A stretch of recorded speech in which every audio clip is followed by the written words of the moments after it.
So, bawal na daw ako mag-TikTok. Kasi gano'n na. Eh, hindi na din ako nakakakita. Kasi naman kasi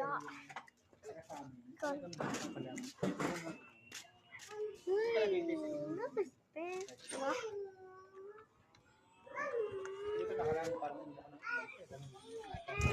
ako ang sakit kasi niya. Pag mataas yung uric acid mo, pag meron kang part na like malabog, dun atake. Sabi sa mataas na pala uric acid ko, tapos jag ito, malamog to. Ito yung sakit.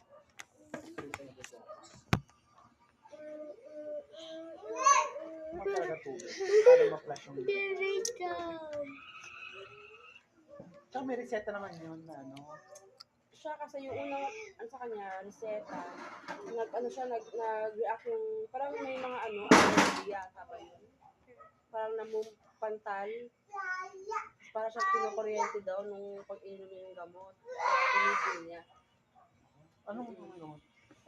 Kaya nung yung gamot ko, yun yung iniinom niya. Silocosid ko, talaga pang piniliver yun. Yung binibili niya. Meron ko yung sa reseta ko mas matapang-tapang. Talagang isang inom mo lang tanggal. As in? Oo. Ano ba sa kanya yun? Kaya lang yung paglasa mo, wala. 500 yun, mg.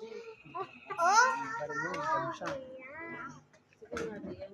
Bigay ko yung kaya lang, Ay, kailangan ng yun? hindi ko sure. Reseta yun?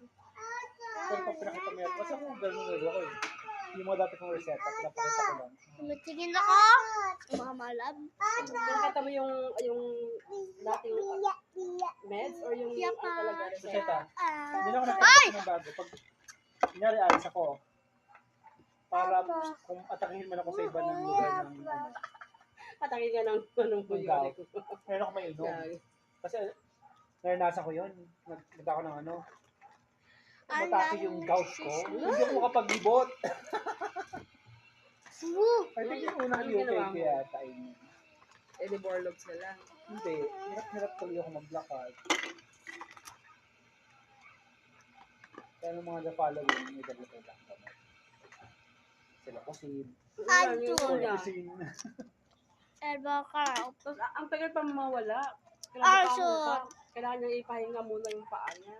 Ay, ganun yata kapag baka na